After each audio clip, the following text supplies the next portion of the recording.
Hi guys, it's Shanae and welcome back to my channel, and today I am continuing my read-along for Scum Villian Self-Saving System Volume 2. Finally, I think we might even be able to finish today. I'm going to really try and press to finish today. I'm really sorry that things have been the way they have been with the read-alongs not being very predictable or consistent. But yeah, the being ill really just took a number, and it just there's also been a lot of like family events and things like that in between. So but we're back today, and as I said, I really am hoping we'll be able to finish today. I didn't realize we were this close to finishing with Scum Villian, so the plan might be, we'll see, but might be to finish this off, focus on finishing off silent reading for the remainder of this year, and then we'll stop with the read-alongs and reconvene in the new year, starting with Urha Volume 3, and hopefully even Volume 4 if I can get it ordered and sent to me in time. So we shall see. I do want to give like just 2 more minutes maybe for people who maybe want to join the live, get the notification that we're here. And yeah, that is more or less the plan for today. I am gonna take a quick 10-minute break in the middle of this, and I do have coffee and water here with me. But yeah, also, if you're curious, we got a new puppy. I showed her off yesterday in yesterday's live because she's just adorable and I couldn't resist. But also just a quick memory jog for anyone who maybe can't remember where we left off. We left off with Liu Qingge showing up at Liu Binghe's palace and trying to confront him yet again. So we are on page 245, chapter 11, Corpse. And I am vaguely stressed.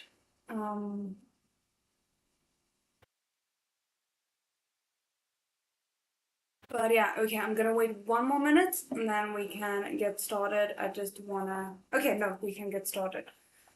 Okay. A violent surge of spiritual light and killing intent burst from Qiong Liang. Shen Qingque's guard was up as he glanced back and forth between the two. Then suddenly he looked in the direction in which Liu Qingge's sword was pointed. From his brain there came the sound of the last surviving shred of his worldview, finally shattering. Luo Binghe's right hand was on Xinmo, which never left his side. Snow-white blade already almost halfway out of its sheath, yet his left arm was in fact holding a person. Though Shen Qingque called it a person, it was more correct to say a body. It was completely lifeless. Its head lolled and limbs slack, yet also completely pliable.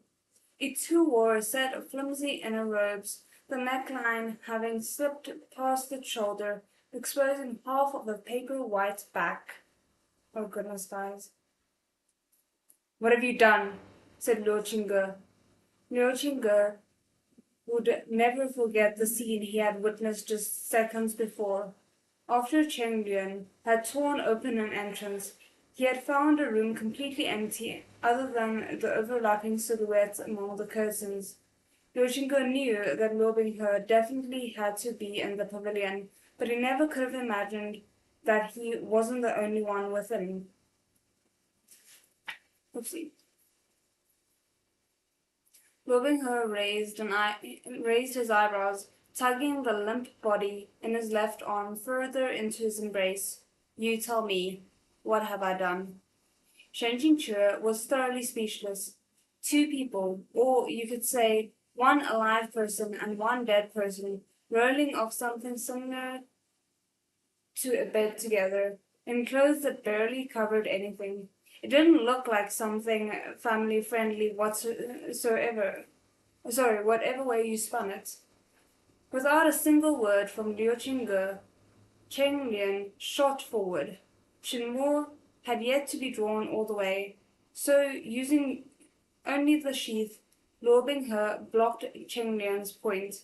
The energy from Cheng Lian's sword glares was overwhelming. Shifting sideways slightly, lobbing her blocked the biting cold energy attacks, keeping the body and his arms safe behind him as his expression grew angry. Liu Qingge, too, had realized that if he deployed Cheng Lian within such a cramped chamber, a bit of carelessness might lead to his razor-sharp sword energy damaging that body. He instantly returned his sword to its sheath and began pitting his spiritual energy against lobbing hers. As they tumbled around, locked in combat, the loose clothes on that body slipped completely down to its waist, and lobbing her's palm pressed flush against that fair skin. Beast! No matter what, he's still your Shizun. I was scared that I was reading too much into it, and I was like, I can't remember if they kind of confirmed this for us already, and I'm like vaguely remembering it without realizing that I'm remembering it. But yeah, okay, so that is indeed him.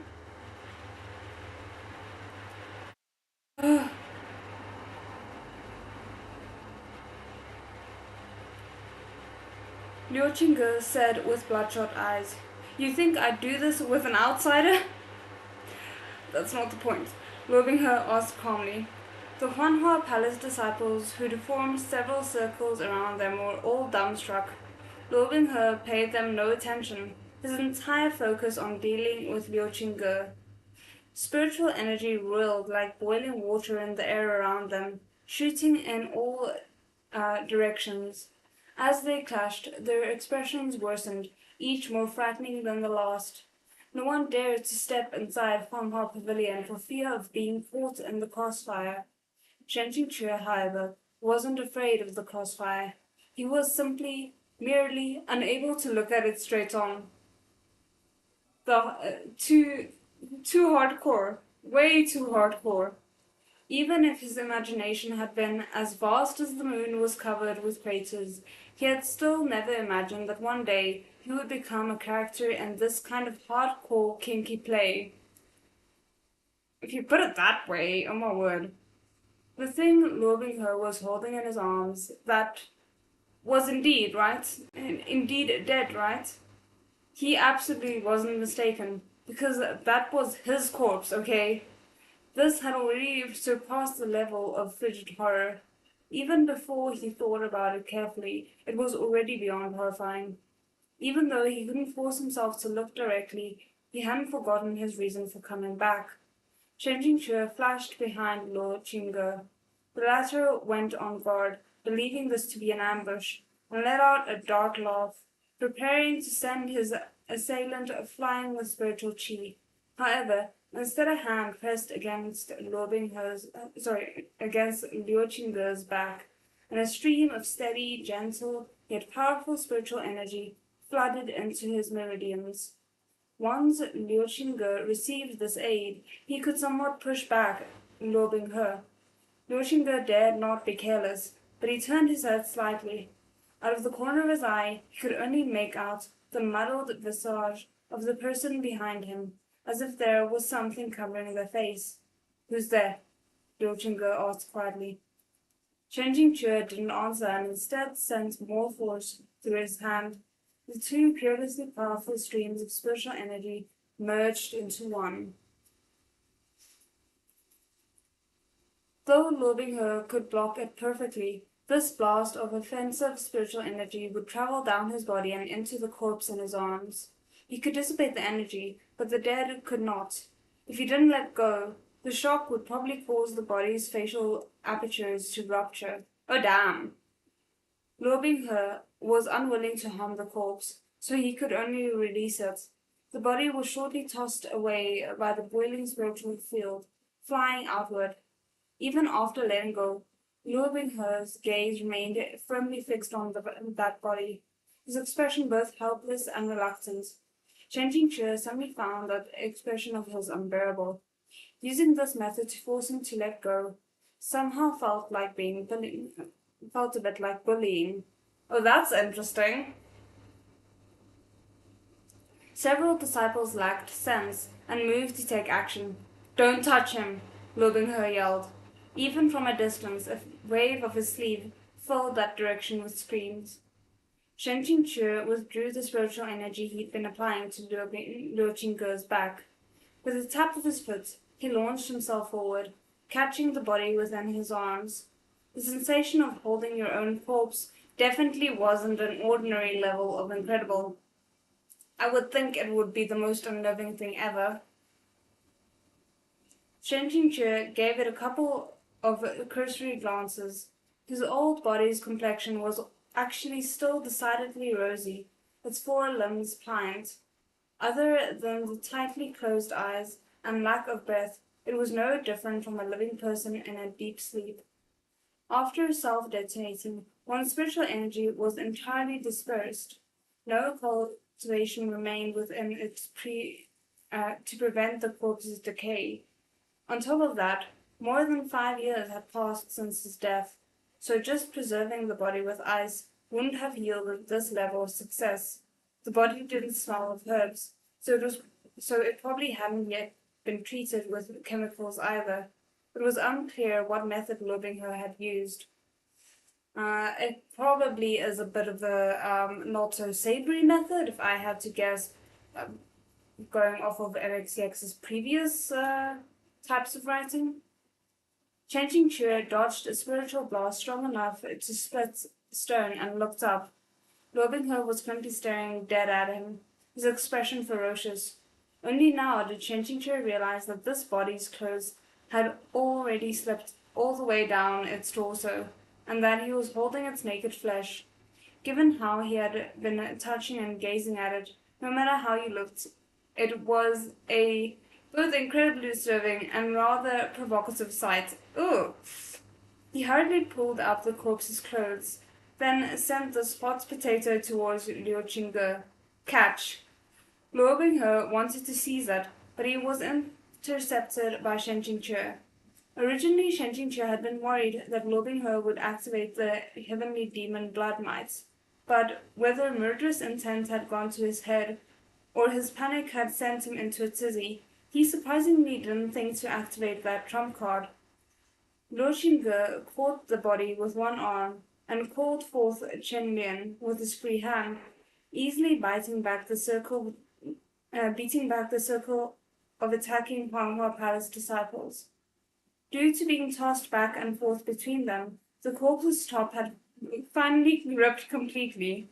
When Luo Qingge caught it, he felt an expanse of smooth skin beneath his palm, both fine and cool, and the area where his hand touched seemed to skitter with a slight electric current. Luo Qingge's entire body froze. Finding no appropriate place he could hold the body, he almost sent it back once more. Oh my word, they really are just playing hot potato with a corpse. That is so morbid.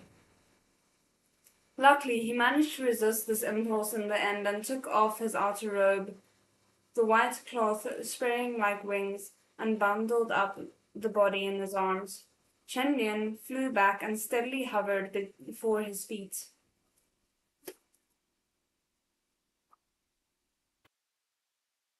Luo Binghe's eyes had turned fully scarlet.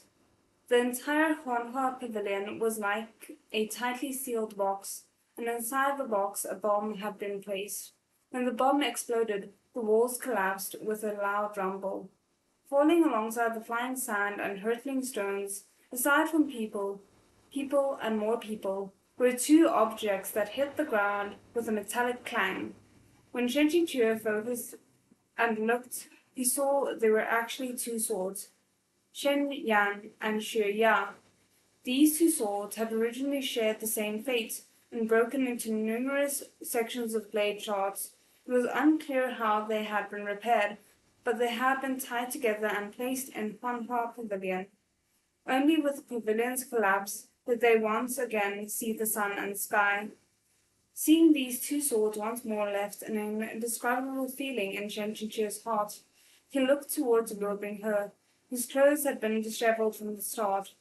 After that wave of explosions, his clean-cut collarbone and chest lay entirely exposed. Near where his heart lay, there snaked a hideous-looking sword wound. Luo Binghe's ability to regenerate was surpassingly powerful. Even if his limbs were chopped off, he could flawlessly reattach them. Oh, that's grim. If you went a bit more hardcore, he could even grow new ones without problem. Unless he purposefully chose not to heal an injury, there were no wounds he couldn't mend, and none that could leave a scar. Oh, damn.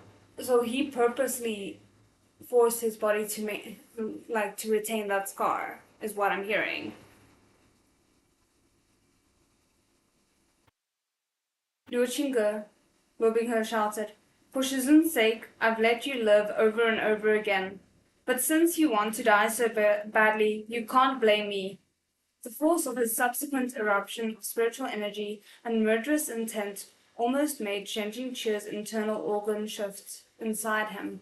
He knew Luobinghe was furious, and he hurried to yell at Liu Qingge. "Still haven't left?" It felt like ever since he'd come to this world, he'd kept playing the role of the selfless rear, uh, rear guard, I don't know that word, who sacrificed himself for others. Liu Qingge gave him a glance, then was as decisive as expected. He left without delay, tucking the body beneath his arm and jumping onto his sword, then flying off at lightning speed. Luo Binghe wanted to take action, but abruptly a violent tremor shook his heart, and Shin Mo's sudden recoil forced him to still for a beat. Due to this one missed beat, he could only watch helplessly as Luo Qingge flew off with Shen Qingqi's corpse under his arm. He remained in place in a daze, a blankness flickering over his face for an instant. He'd forgotten to even return fire. He had the appearance of a child who'd had his entire world, his most beloved thing, snatched away from him, whose sky was about to collapse and fall. Shen Qingqi had originally planned to take advantage of the chaos to slip away, but when he saw this, for some reason his feet remained stuck in place, and that unbearable flash from before grew even stronger. Guys, I need an emotional turning point here. Please give it to me. But even if he found the sight unbearable, it couldn't be helped. If he'd continued to let loving her embrace that corpse, who knew what gravely sinful and terrifying developments could have transpired? The real problem was that his heart had softened at such an inappropriate time. He hadn't managed to slip away. Lobingho's head turned sharply in his direction, and those two severe red eyes locked on him. Within its sheath, Shin Mo began to tremble with both joy and malice. Lobingho's expression clearly told Shen Qingqi that he would absolutely positively hack him into 1,000 pieces. Shen Qingqi looked at his eyes that were both furious and devastated, and backed up 2 steps. Then, all of a sudden, as if his mind had been bewitched, he wanted to tell Luobinghe something true. He wanted to say, "Don't be so sad, Shizun isn't dead." Just as he moved his lips, a black shadow sprang out from the group of Huanhua Palace disciples. The silhouette was unbelievably fast and nimble. It snatched Shen Qingqi up like a whirlwind and left just like that. Luobinghe's eyesight and reflexes were exceptional, yet the spiritual blast he fired managed to miss. Was that, airplane shooting toward the sky, or whatever you call him? Master airplane shooting towards the sky? Because I'm just mad, because I feel like if whoever it is hadn't interfered, we might have gotten him having to use the jade pin in order to like pacify Luobinghe, and then it would have led to very interesting questions like, how do you have this pin, who are you, that kind of thing, and I would have loved to see that, but obviously we're not getting that.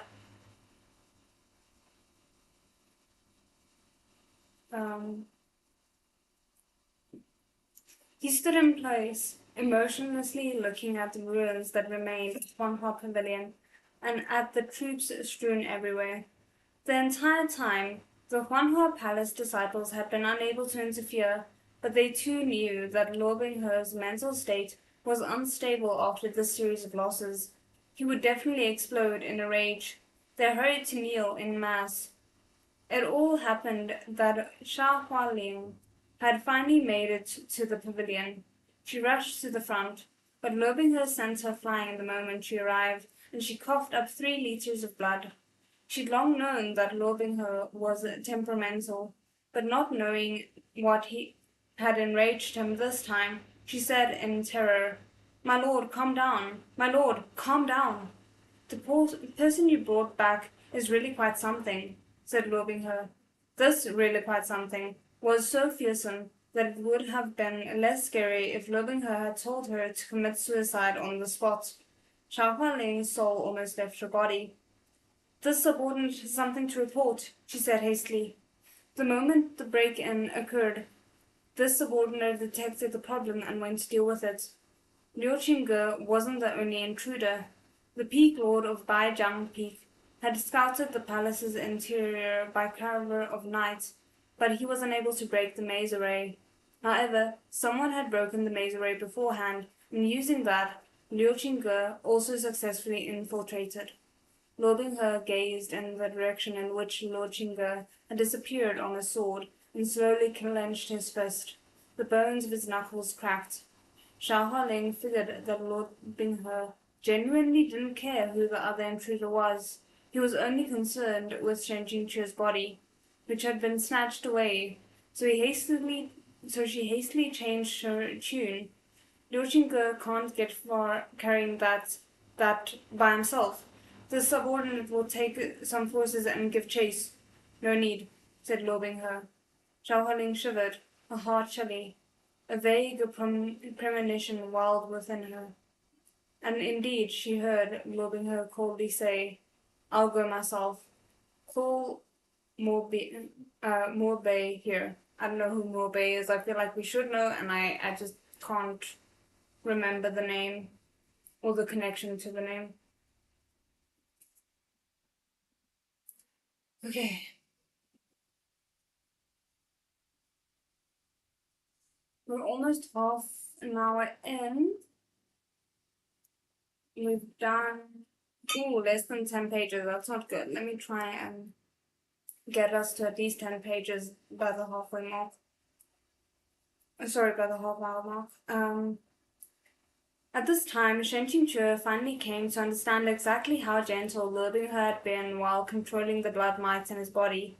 If Lobinghe really wanted to kill someone with heavenly demon blood, the pain would in no way be only on the level of period cramps. He could make you wish you were dead, make it hurt until you couldn't stand straight, couldn't speak, until you could only roll around on the floor, and afterward you'd lie there like a corpse. But the head-to-toe anguish wouldn't lessen even the slightest bit. There was no way you could last until it dulled, or until you got used to it. Case in point, after his rampaging fury passed, Lobinghe had finally remembered that he still had his heavenly demon blood. The person who'd dragged Shen Qingque off in the midst of the confusion had probably reached someplace safe, as their pace slowed and they began to walk while supporting him. Shen Qingque wanted to sit, not walk, but he no longer had the strength to speak. He was dragging along, half dead, for a stretch before that person finally realized something was wrong. They lowered Shen Qingque to the ground. The voice they spoke with was both gentle and refreshing, the words measured. They seemed to be a young man. "What's wrong?" the young man asked in a concerned tone. "Were you injured just now?" Shen Qingque moved his lips, but he still lacked the strength to speak a single word. At present it was like millions of blood mites were carousing in his corporeals, biting and swelling, squirming and twisting, the sensation both disgusting and agonizing. Yeah, it doesn't sound great.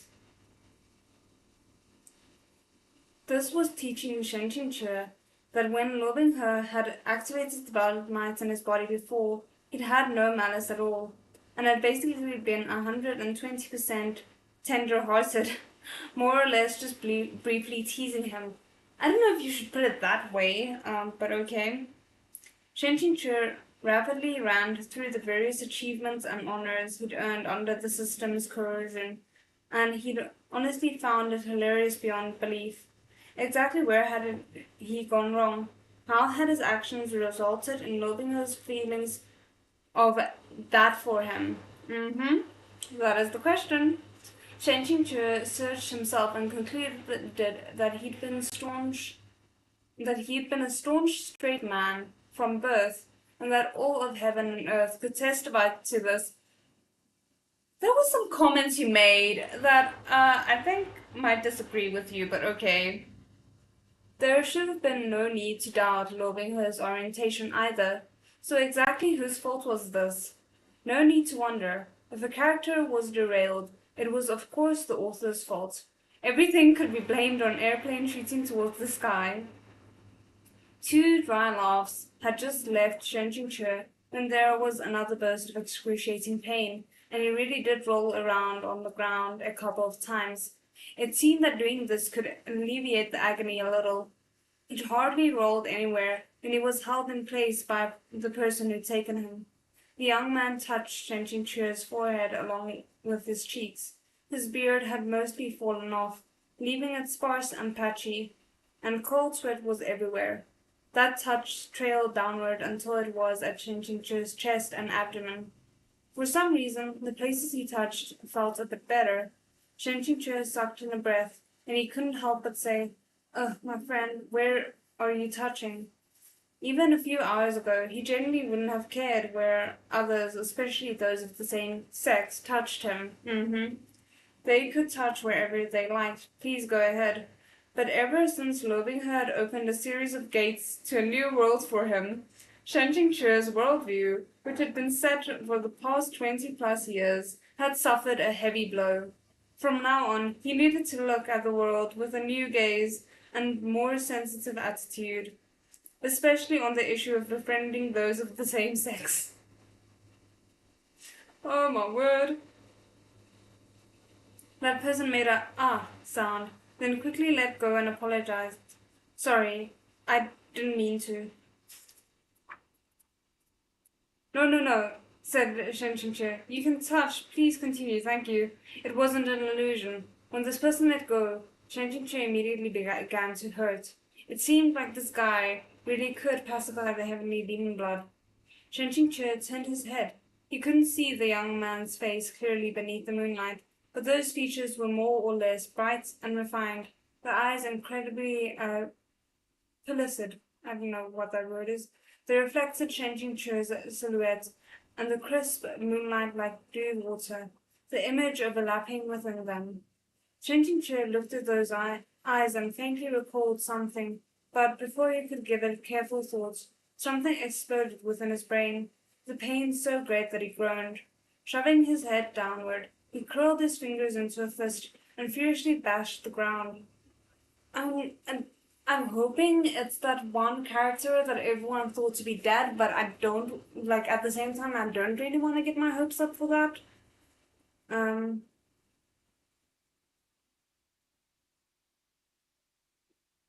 Suddenly, Shen Qingque felt someone lift him by the back collar, and his lower jaw throbbed as his mouth was forced open and a liquid poured in. His tongue was numb, and from the reaction of the acid in his stomach, though he couldn't tell what the taste this liquor had, it probably wasn't anything delicious. Choking, he wanted to spit it out, but the young man covered his mouth. Though his movements were forceful, his tone was incredibly tender. "Swallow," he coaxed. Changing to his throat bobbed violently, and in a moment of haste he ended up swallowing the liquid anyway. Rivulets of the unknown liquid trickled from the corner of his mouth. He lowered his head while coughing harshly, and the young man patted his back from the side, helping him breathe. The shocking thing was that after the liquid entered his mouth and stomach, the pain from the blood mite bites, which had tormented him the entire trip, swiftly vanished. Changing to his body felt better, but the ground dropped out beneath his heart instead. He seized a fistful of the clothing at the young man's chest. "What did you make me drink?" Please tell me it's not more blood mites, because something in me is like, imagine if he did that because now there's like two different people's blood mites in him, and the one can suppress the other. Why even did I think that would be a thing? But the way that Shenjing Chua is reacting, that's the only thing that really came to mind. The young man pried open Shenjing Chua's fingers one by one, bringing them away from his chest and smiled. Does it still hurt? It didn't hurt. It really didn't hurt. But the fact that it didn't hurt was what made it scary. He'd never imagined that something like heavenly demon blood could have an antidote. As the sense of taste gradually returned to his tongue, Shenjing Chua felt that the stench of blood within his mouth was also growing stronger, stronger to the point that he felt nauseated. The original work had said very distinctly that all the medicines were ineffective against heavenly demon blood. Only heavenly demon blood could keep heavenly demon blood in check. Oh, frick. Not only had he drunk it twice, he drunk heavenly demon blood from two different owners. You've drunk it thrice if you've accidentally lost count. Shenjing Chua really couldn't live up to the 8 words unprecedented and unparalleled, with none before or after. After thinking this, Shenjing Chua let out a cheerful whoop, then fell over face first. This is a mess. Oh my word. The sound of ripping flesh. What's more, it was accompanied by hoarse, wretched screams.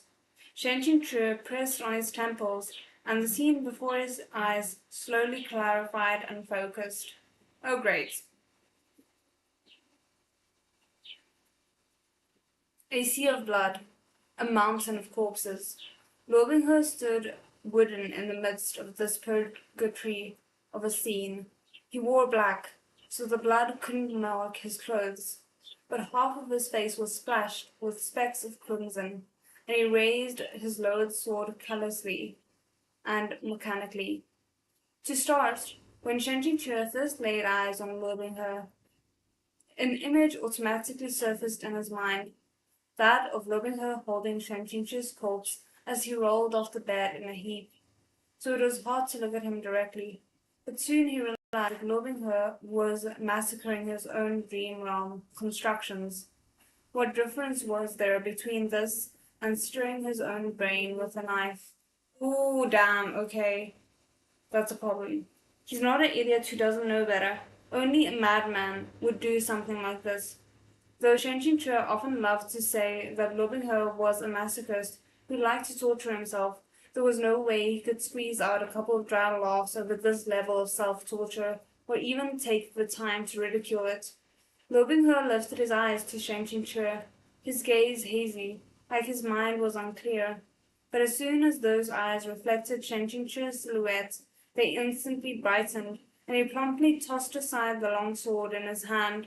He threw it far, far away, then hid his blood-stained hands behind him, calling in a quiet voice, "Shizun." Then he remembered that his face was stained too, and as if to remedy this, he wiped the blood washed over half of his face with his sleeve. But the more he wiped, the dirtier it became, and like a child who'd been caught stealing red-handed, he grew increasingly distressed. Why is this so frickin' sad? Like, it's very morbid, but it's so sad.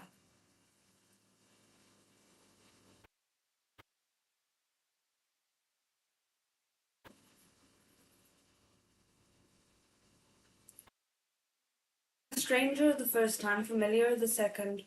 Shenjing Chua had experience pretending to be a product of an artificial intelligence, and he could still project an perturbed image. He involuntarily softened his voice when he spoke. "What are you doing?" "Susan, I let you be taken from me again," Rubinho said quietly. "This disciple is useless and couldn't even hold on to your body." This answer made Shenjing Chua's expression and emotions become equally complicated. So this cruel murder of his own dream realm constructions just now should be considered self-discipline? Given how deft Lobingho's actions had been, Shenjing Chua feared this wasn't the first time Lobingho had done this. No wonder Lubinghe had been unable to distinguish the difference between a product of the dream realm and an intruder from the outside the last time they met. Shen Chu sighed and deliberated for a while before gently comforting him. What's lost is lost. I don't blame you. Lubinghe stared at him vacantly. But that's all I have left now. Shen Chu suddenly didn't dare look him in the eye. Could Lubinghe really have spent those 5 years clinging to a corpse? To an empty shell Shen Chu hadn't wanted anymore. Lubinghe's voice abruptly chilled. After quiet usity, I swore that in this life I'd never let Shizun be taken from me again, but I still let someone else snatch you away. The bitterness, along with the dark red color within his eyes, was both turbulent and deep-set. The longsword he tossed aside soared into the air on his command and pierced through the chests of several people who were on the ground, their death um, on the ground in their death throes. Waves of wretched screaming filled his ears. Oh, this is so grim, but it's still so sad. Shen Qingque hastily restrained him. Don't be reckless, he reprimanded. Even if you're dreaming, this is no different from self-harm. Don't tell me you've forgotten. Of course Lubinghe wouldn't have forgotten. He stared straight at Shen Qingque, flipping his hand over and pressing it over the back of his old master's. Only after a long while did he say, I know that I'm dreaming. Only in a dream would Shizun still scold me like this. Guys, I can't.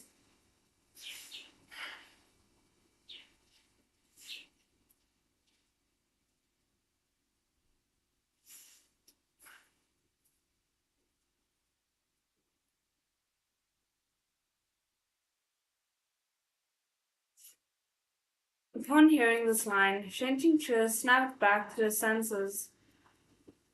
He couldn't. This was wrong. He couldn't do this to Lubinghe.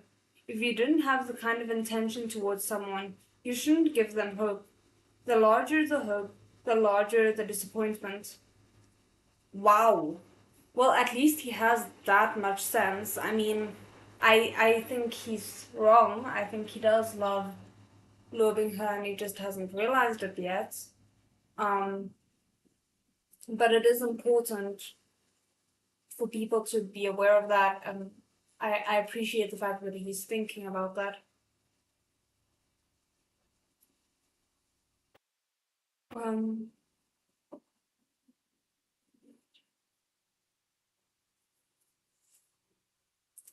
his confused state of mind would only continue, and it would increase the chances that he would lose all reason. Even if this was a dream, he still couldn't drag his feet and mess around like this. He had to be decisive. If he continued to indulge such ill-defined involvement, it would become an evil deed. Chen Qingque firmly yanked his hand back and corrected his expression, adopting that which he was best at, an unapproachable countenance, austere and aloof. Then he turned right around and left. Upon being shaken off, Lubinghe was stunned for a moment, then dashed after him. Shizun, I know I was wrong. If you know you're wrong, don't follow, Chen Qingque said coldly. I've regretted it for a long while, but I was never able to tell you, Lubinghe said anxiously. Are you still angry that I drove you to self-detonate your spiritual energy? I've already fully repaired the meridians in Shizun's body. I'm not lying either. As long as I can enter the holy mausoleum, I'll definitely find a way to awaken you again. Chen Qingque didn't answer, hesitating over whether he should drop some harsh words to make Lubinghe give up on this idea. But then Lubinghe suddenly threw himself forward and embraced him from behind. I'm so sad that we didn't get an illustration of that. He hugged Shen Qingque firmly, not budging even an inch. If Shen Qingque were to trash and fell like a madman. Shen Qingque's entire body stiffened within the hug as if he had brushed up against some hairy thing, and the fine hairs on his body stood straight up. He gathered energy into his hand, but still didn't truly attack, instead spitting 2 words between gritted teeth: beat it. It's supposed to be a guarantee that after blackening, Loving Her no longer goes down the route of misery. Take your hands off. Loving Her turned a deaf ear to his demand. Or is Shizun angry about what happened in Jingnan City? Correct, said Ching Ching Che. Loving Her still refused to let go. When I first returned from the Endless Abyss, I learned that Shizun had told everyone else that I was killed by demons. He mumbled. At first I thought it was because Shizun was kind-hearted, and that you still had some lingering sentiments and were unwilling to ruin my name. But after we met, I saw Shizun's attitude and became scared that I had been too optimistic.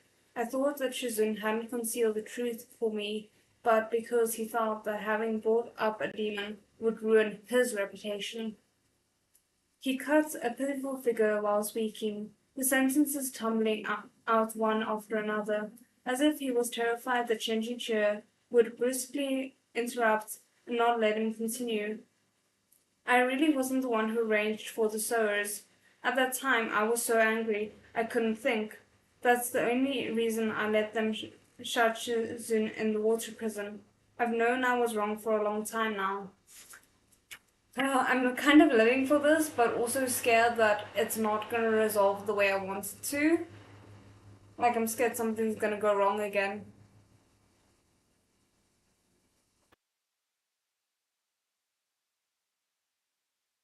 There would probably never be a time when loving her, in reality, could ramble non-stop without caring for his image.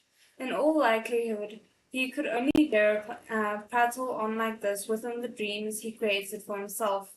To push him away during the moment would be like giving a young maiden who'd finally worked up the courage to call and broken-heartedly weep to an older sister for comfort and encouragement, a face-turning slap. It was really a bit cruel. Yes, please have him talk about this, because I think you need to hear it. Shen Jingzhe was filled with both deep compassion as well as the feeling that this was extremely absurd. What could be more absurd than discovering that the person from whom you'd exhaustively plotted to flee, and had indeed fled from for so many years, hadn't actually wanted to kill you at all, but wanted to do you instead? Oh my word, the way he said that. Oh no. Oh.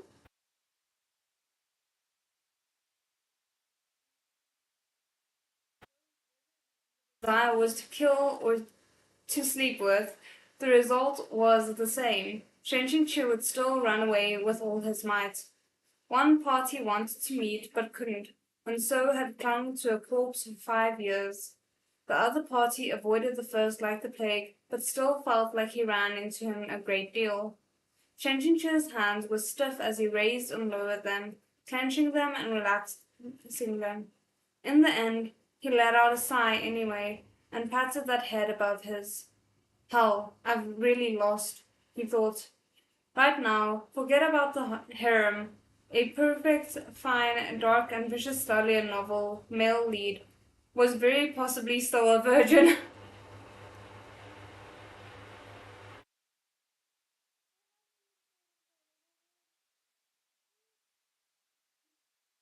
Loving her had already put himself in such a state, so it would have been rather inhumane of Shen Qingche to shove another knife in.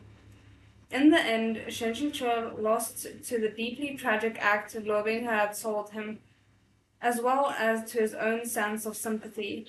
Loving her instead clutched that hand of his. Shen Qingche felt that the skin on Loving her's palm, which was pressing into the back of his hand, was uneven. When he looked closer, he realized it was a sword scar. At first, Shen Qingche didn't understand why there were so many scars on Lovingher's body, but then he suddenly remembered. During their night encounter in Jinnan City, for a stretch, Lobingher had played cat and mouse with him. When Shen Jingqiu was caught, he had stabbed at Lobingher, and Lobingher had caught Shiya's blade point squarely in his hand. As for the wound on his chest and close to his heart, Shen Qingque had even less of an excuse for forgetting that it was from the Immortal Alliance conference.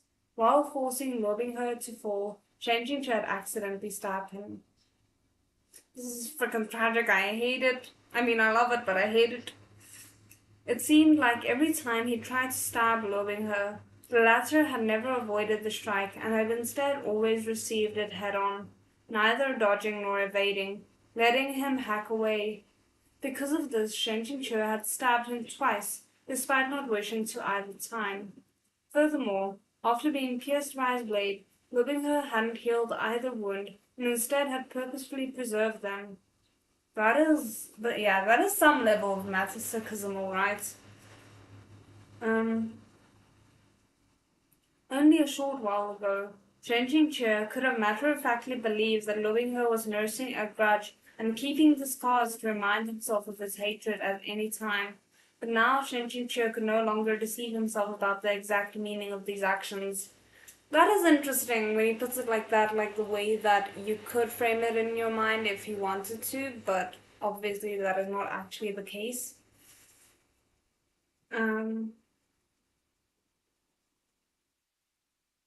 He'd finished reading the hugely long original novel and raised this child to adulthood, but he'd never realized that Lobing was actually a pure-hearted young man.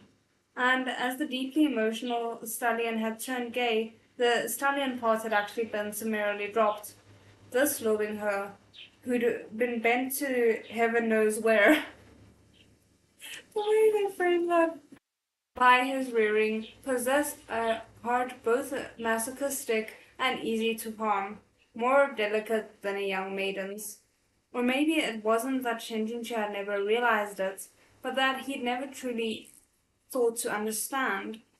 When all was said and done, he had still regarded Lobing as a character in a novel and adopted an attitude that he was something to constantly observe and occasionally mess around with. Most of the time he'd kept himself at a respectful distance, and Lobing who'd had the strongest presence in the original work, and ended up suffering most of Shen Qingque's assumptions about tropes and story formulas. Faced with this truth, Faced with this true Lobing Shen Qingque felt it was all extraordinarily troublesome, and he truly was at a loss for what to do. He was still racking his brain for solutions, so from his angle, he couldn't see the hint of a twisted smile lifting the corner of Lobing mouth. Oh no! Oh hell. I didn't see that coming. Okay, we are at the start of chapter 12, and we're exactly at 20 past. So I'm thinking it might be easier for me to quickly take my break now, and then we can do the next hour after I come back. So we'll be back at 30 past.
Okay, we are back.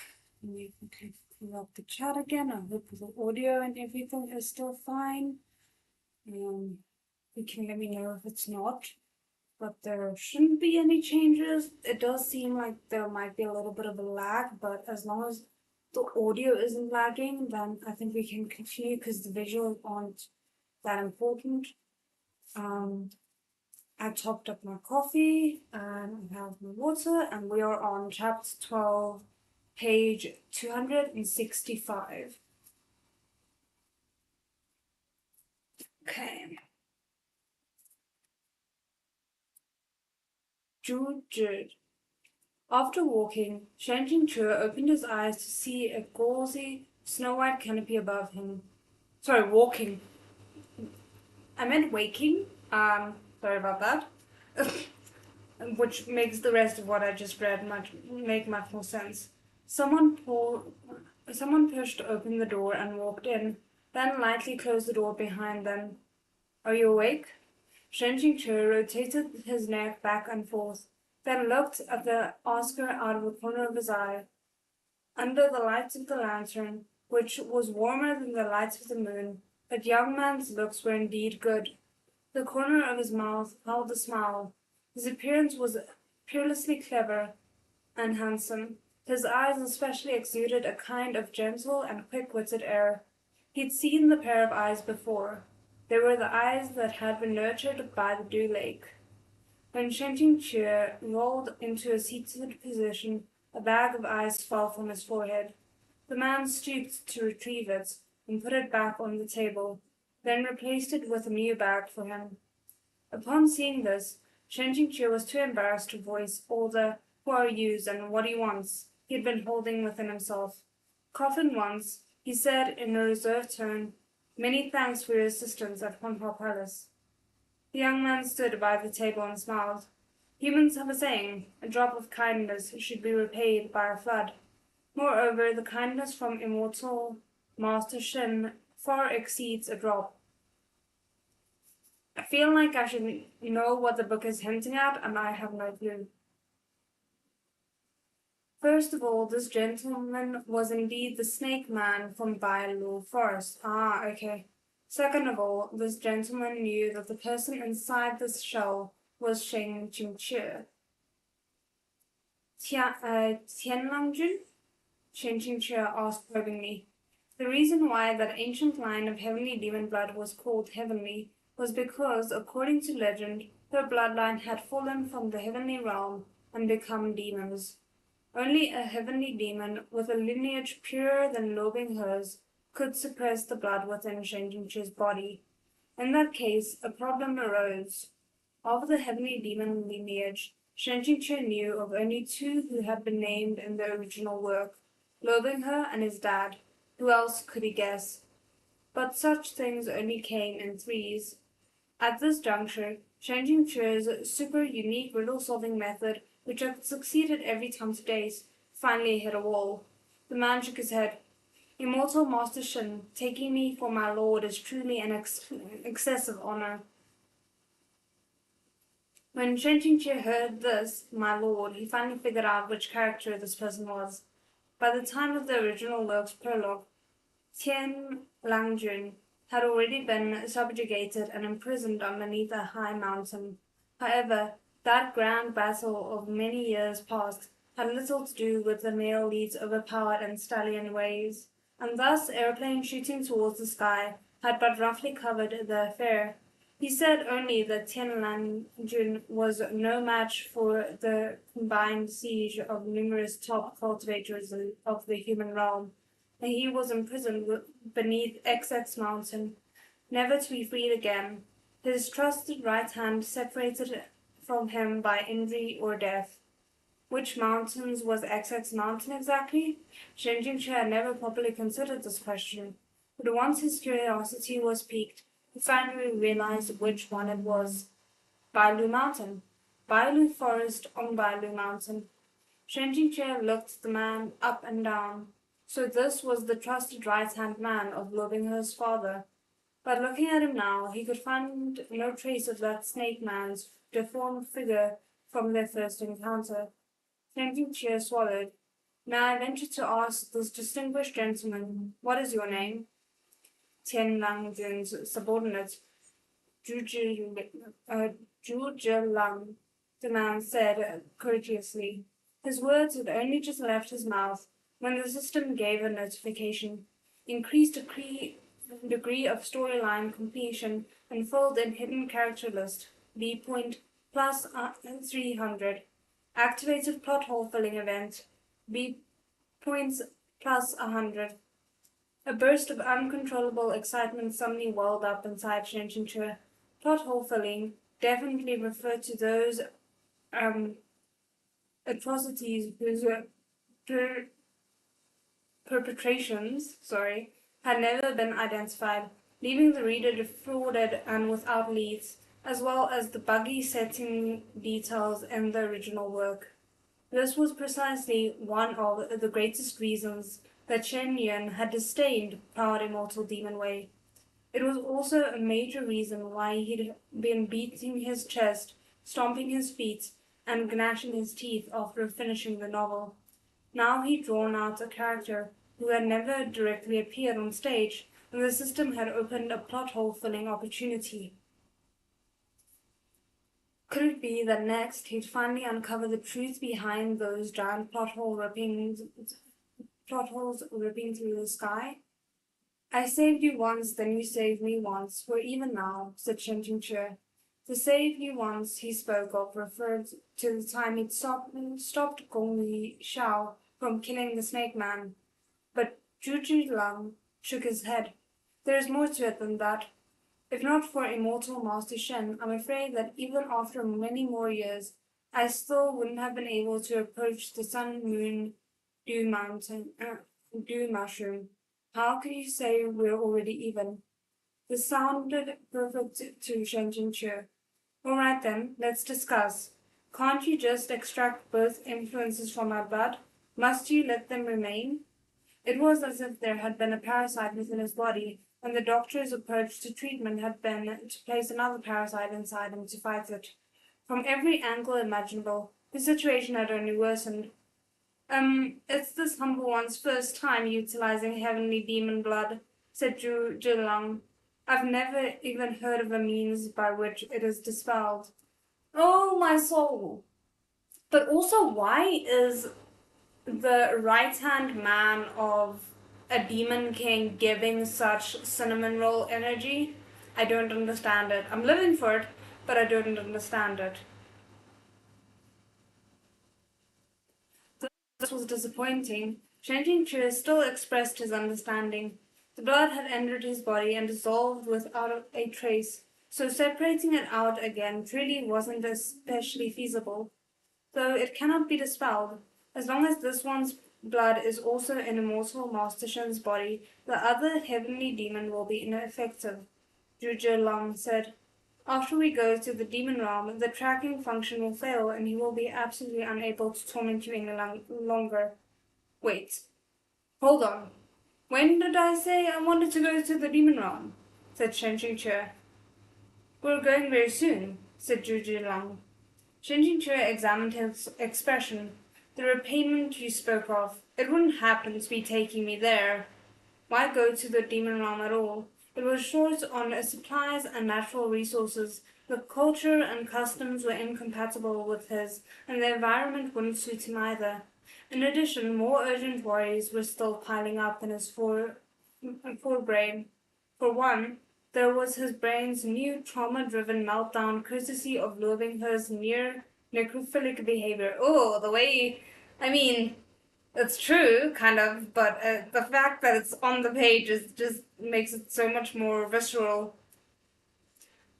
And for another, he let Liu Qingge run off with his original body. What if Liu Binghe exterminated Tang Chong Mountain in a fit of anger? Shen Jingche had to get there before him and notify his comrades. He swiftly tossed his cover aside, planning to run away. But unexpectedly, just as he began to move, he felt something slimy, soft, and icy cold slither up his leg. A jade-green snake lazily poked its head out from beneath the covers and flicked a scarlet tongue towards Shen Qingque with a hiss. The snake was 3 fingers thick, and at first glance it resembled the venomous bamboo viper of the human realm. Its eye sockets were horribly large, while its pupils were disturbingly small, a ghastly contrast. But Shen Qingque wasn't afraid of this sort of soft-bodied animal. Regarding it coolly, he stealthily gathered energy in the palm of his hand, intending to catch it off guard and blow off 7 inches of its body. Suddenly the jade-green snake reared back, and its red mouth gaped open. It was merely a snake, but from its mouth came a shriek, as ear-piercing as a human's. At the same time, a dense layer of countless green spikes exploded around its head like a blossoming flower. The sharp tips were suffused with scarlet, obviously poisonous even at a glance. The snake's body also inflated several sizes larger, as if it had been pumped full of air. Just a moment ago, it could have been considered a cute, dainty, ornamental snake, but now it was a real monster. The breeds of the demon realm were verily savage. Shen Qingque promptly dispelled any thought of touching it with his hands. Zhuge Lang poured out a cup of tea. Immortal Master Shen, why would you try to leave before I finished my explanation? He asked cordially as he placed the cup on the table. This one sincerely wishes to repay you for killing him in Bailu Forest. You even went so far as to assist him. Shen Qingque chewed on his lip for a bit. You want me to go to the demon realm, and when I don't want to, you put this thing in my bed? Is this your idea of repayment? Not only in your bed, Zhuge Lang smiled. Another small snake in the width of a thumb slid out from Shen Qingque's clothes.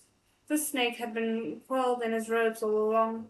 Warmed by his body temperature, it had been nesting comfortably, not moving an inch. Oh, that is unnerving. So Shen Qingque hadn't even noticed its presence. With an endless hiss, a flood of countless green snakes of various widths and sizes slithered out from under the bed, carpeting the whole floor. Shen Qingque was silent for a long while, until he said, "The snake race?" "My father was from the southern border," Zhuge Lang said calmly. "No wonder his name was thus." The demon race placed a great deal of importance on social class and lineage. Common demons or demons of lowly lineage could not append Jun to their name. This title was a suffix representing one's social status, similar to how the emperor's name was a taboo and couldn't be infringed upon. The reason Luo Binghe's path to ascension was slightly rocky in the original work was because the demon lords took issue with him being of mixed human blood. In this early stage of the demon realm arc, Luo Binghe had done in quite a few characters named in the fashion of XX Lang.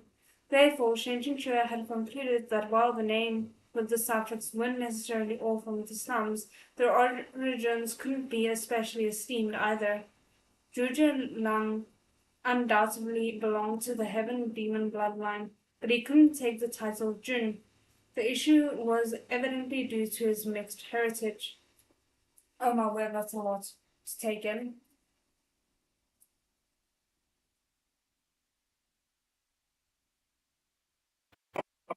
Okay.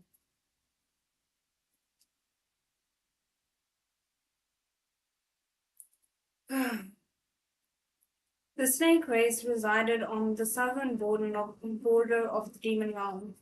Strictly speaking, they still counted as part of the demon race, but their true forms took on the appearance of giant snakes. They were born in this form, and as they grew in age and cultivation, a terribly small number would over time shed their scales and take on a human appearance, but even more stayed in the shape of a snake for their entire lives. "Who is your mother?" asked Shen Qingque. "Tianlang Jun's younger sister," said Zhuge Lang. Tianlang Jun's younger sister counted as something like the demon race's princess. How foolhardy was she, that out of all her options, she had to have a child with a snake. way too hardcore. As Shinjin Chu endured those two snakes creeping around his leg and stomach, he asked, "So you're technically Lord Binghe's senior cousin? I say, can't you tell these fellows to not slither into my clothes? If by senior one only means older, that can certainly be said to be true," Zhuge Lang said, "and they seem awfully fond of immortal Master Shen. So there's nothing this one can do. Who the hell will believe there's nothing you can do?" Shen Jinxue bore with it to ask, "Why were you at Huanghua Palace?" "Originally, I went to take care of official business, and I never thought I'd see Immortal Master Shen," Zhuge Lang said with great impatience. Shen Jingque's heart thumped. "Official business? This official business you speak of, does it have to do with Lo Binghe? To offer an alliance and rule jointly as overlords? Or had there been a falling out within the demon race? Or maybe it had been for a heartbreaking demon family reunion after many years' separation, overcome by tears of emotion?" This time, Zhuge Lang smiled and didn't answer. "I fear this official business wasn't as heartwarming as reconnecting relatives," said Shen Jingque. "This one was only obeying his lord's orders," Zhuge Lang said unhurriedly. "This body of yours, was it sculpted from the sun moon dew mushroom?" asked Shen Jingque. If Zhuge Lang had used this one sprout for himself, it would make things easier. If he hadn't used it for himself, then it was possible that he'd used it to sculpt a body for Tianlangjun. Tianlangjun had been imprisoned under a mountain, hanging on by a single breath for many, many years, and his original body was likely long ruined. But if, like a cicada, he'd shed his carapace, Shen Qingque really couldn't guess what sort of waves would result. He had an uneasy premonition that his own careless flutter of butterfly wings had released something monumental. Ooh. Oh damn, okay. Having received no reply, his mind couldn't settle down, and he continued, "Is taking me to the demon realm another one of your lord's orders?"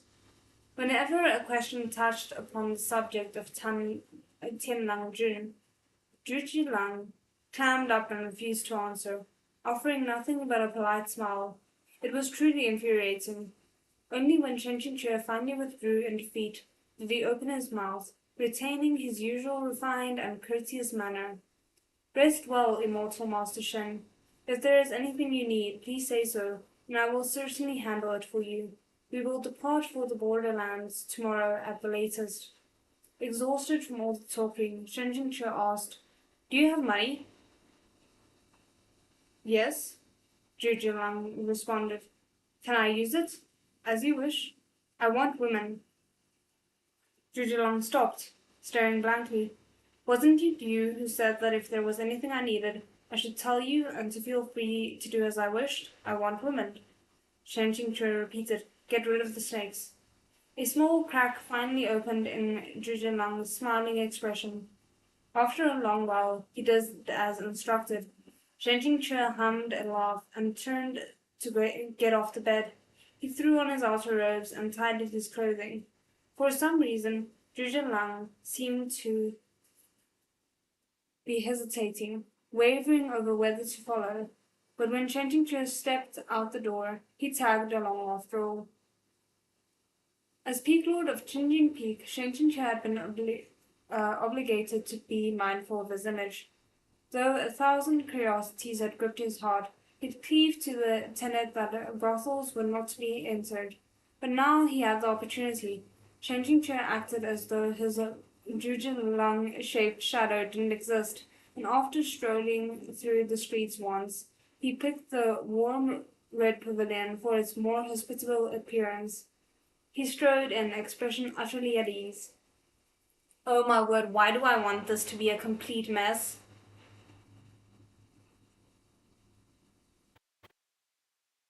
Before long, Shen Qingque was surrounded by brightly colored decorations, his nostrils assailed by the scent of talcum powder.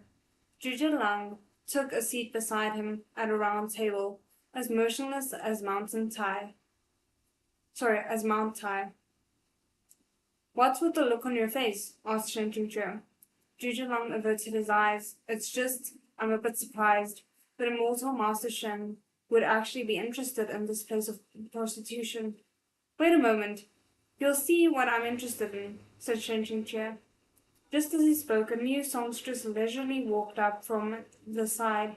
She was somewhat older, and the cosmetics she wore were also quite colourful. She sat on the flower stool while cradling a papa before meeting eyes with Shen Qingque and startling briefly. Not comprehending, Shen Qingque nodded at her. Miss? The songstress snapped out of it. My apologies, sir, she said with an easy smile. Your appearance is excellent, and reminded the old servant of an old acquaintance. My eyes deceived me. I'm trying to think how we would know her. I'm not sure.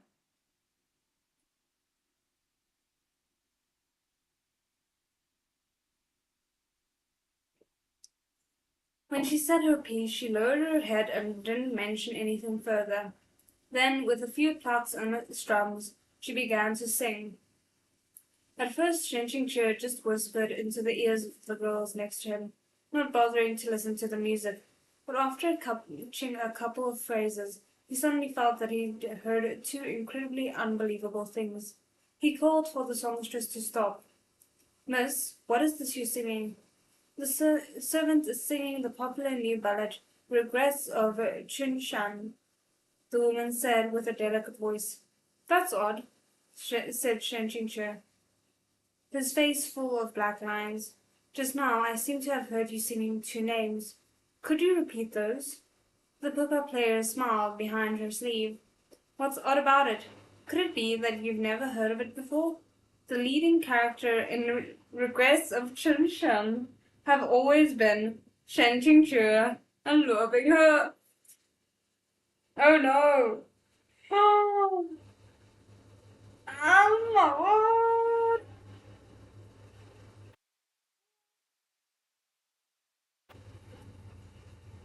Okay. Dot dot dot dot dot dot dot dot dot. When did we get turned into a popular ballad? Zhuge Lang had originally been refusing all services, quietly sitting to the side and pretending to be the air itself. But he unfortunately exposed himself when his shoulders faintly shook. Uh, could I ask, this Regrets of Whatever Mountain, what story does it tell? Asked Shen Qingque. Several women next to him spoke with chirping voices. Sir, you don't even know that? Regrets of Chunshan tells of the poignant sentiments between Shen Qingque and his beloved disciple Wu He, the unspeakable and taboo. Shen Qingque forced himself to listen from start to end in a petrified state, to surmise the plot. In short, this was a shameless master and disciple pair who spent all day on some nameless mountain, ignoring their duties to knock boots, who went down the mountain to fight monsters and take trips to Pound Town. What did I just read? Oh my word. Oh my. Whoa, okay. Who used two-person push-ups to settle misunderstandings, who still needed to play a round of hide the sausage before dying, oh my word, who continued to ride the Pony Express after death, and who after resurrection would still gleefully smack each other's salmons as before. Source of story. What did I just read? Oh my word.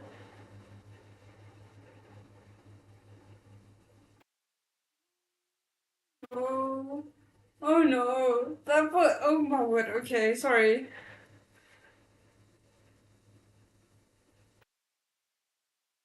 I'm trying to recover. Okay. The pop-up player sighed faintly, plucking a string with her fingertips. Having never understood the affections in the other's heart and life, and lying with the body in death, this manner of abiding love is truly matchless in this age. All the women followed up with incessant sighs and sobs. Some already began to shed tears of emotions. Shantichur buried his head deep in his hands. Damn it! Isn't this just some porn? Who wrote these lyrics? What mountain is Chunshan? Qingjing Peak? Changchung Mountain? Changchung Mountain sex is gonna wipe out your entire family in a minute flat, okay? Exactly how was this gossip's reach so wide that not only had it infested the borderlands, even the over-the-top porn in a bookshop was milking it for content, as if he and loathing her had been caught rolling in the sheets in front of the whole world. Well, that's certainly a way to frame it. Oh my word.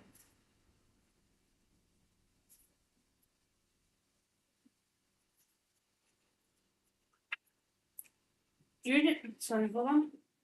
Hmm, let's see too.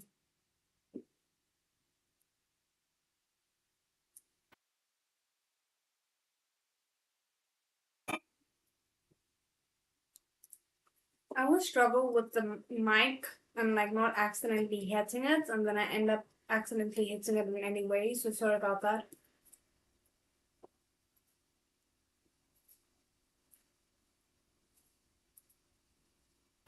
Juju Lang let out a chuckle and turned. Master Shen, are you interested in this ballad? Shen Qingque looked at him coldly. Juju Lang hurriedly corrected the expression on his face, but he still struggled to hold it in. It would be best if I removed myself for a bit, he said. However, just as he was about to get up, his movement slowed, and he froze in his seat. Shen Qingque observed his expression and smiled. What? Finally starting to feel unwell? Standing up, he shook out his robes, and the green snakes that had been curled against his chest fell to the ground with a splat, rolling over to show their yellow bellies. The women in the hall began to scream, and the pepper player flung her instrument away altogether. Holding his forehead, Zhuge Lang stood while supporting himself against the table, swaying back and forth, staring at Changing Chair, who raised his right hand and grabbed a handful of the little snakes that had slithered forth from his sleeve, but they remained twined between his fingers, entirely impotent. Zhuge Lang shook his head and said weakly, Real guard. Okay? For a while now, without his notice, the entire brothel had been soaked in the scent of Realgar wine. Top quality Rilgar, Shenjinche said approvingly. All purchased with your money, by the way. His assistant didn't need to be superhuman. With a couple of whispers, the brothel girls had accepted Shenjinche's money and secretly purchased the entire town's stash of Rilgar wine, then placed it all around the warm red pavilion and fanned the fumes as it boiled. After it boiled all night, no members of the snake tribe would be able to resist swooning under the influence. Zhuge Lang's guard might have been up, but it had been aimed to prevent Shen Jingque from contacting other cultivators, not these brothel girls. In the end, he'd been too careless. When Zhuge Lang raised his head, the whites of his eyes had turned gold, his pupils elongated into slits at a speed visible to the naked eye. His face had also begun to change shape. Shen Jingqie quickly opened the door. Aren't you going to leave? He asked the prostitutes huddling and shivering in the corner. The women immediately began fighting to run outside. The pippa player was lost, her movements deft. Shen Jingqie stuffed a bag of silver in her stash, compensating for her pippa, then closed the door behind them. When he turned around again, where Zhujiang had once stood, a giant jade green serpent was coiled, its body thick enough to be encircled by three men with their arms outstretched. Oh damn, okay. The giant serpent's head was enormous and triangular. its large yellow eyes like copper bells, its pupils the finest of lines. It seemed dizzy, like its thin neck was unable to hold up that heavy head, which kept drooping. The real Wine's effect had exceeded Changing Chu's expectations. It had forced Zhuge to reveal his original form. Now this was a bit of a headache for Shen Qingque. He picked up a nearby folding fan that someone had abandoned and snapped it open, giving it a couple of waves. The giant serpent slithered towards him and looped around him twice as if to wrap him up, but Shen Qingque easily jumped free. I love that he's just like, here's a fan. I'm so happy to be reunited with a fan again.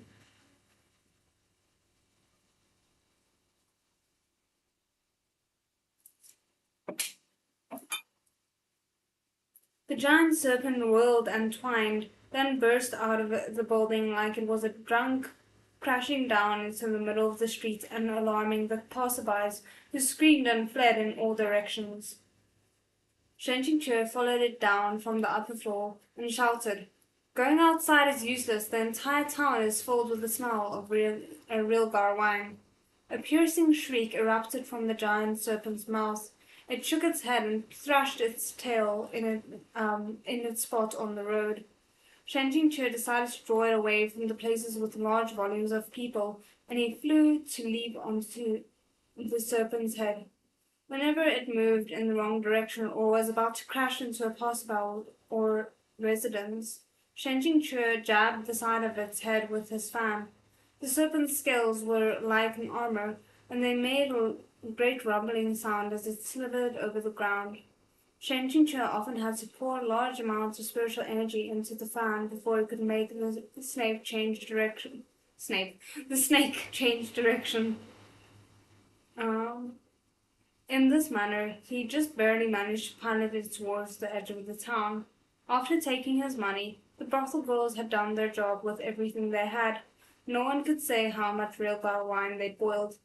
Carried by the wind, the smell drifted far and wide.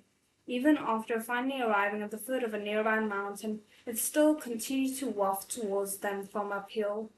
The giant serpent was overwhelmed by the smell to the point of agony, and moreover Shen Qingque had jabbed, poked, and ridden it all the way here. Exhausted and spent, it could no longer move. Deciding they were far enough from the city, Shen Qingque finally jumped down. The giant serpent was weak and dispirited. Its head sagged while its body was coiled like a meandering mountain road. Although I'm very interested in filling in plot holes, I have no interest in immigrating to the demon realm, said Shen Qingque. Besides, I already have enough on my plate to drive me mad. Since you can't remove the heavenly demon blood, you can forget about the repayment or whatever, Shiju Lang. Goodbye.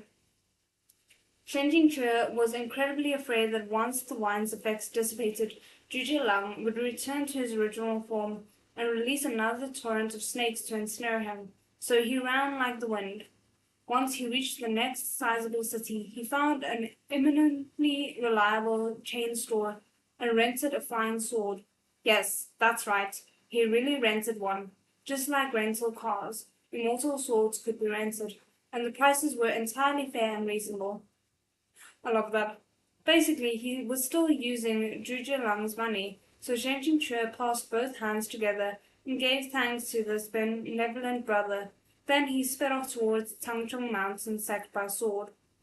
After no more than half a day, a continuous rolling jade-green mountain range with 12 peaks of irregular height appeared from within the sea of clouds and mist. It's been a while, Tangchong Mountain. Two characters rose to his mind as he thought that. Chunshan. Shen Qingque suddenly crossed them out. Oh my word, I love that. But also the fact that now he has not only Lu Binghe's blood in him, but also Zhuge Lang's, and we're just hoping that Zhuge Lang doesn't use it to his advantage and torture Shen Qingque or come and find him. I don't know.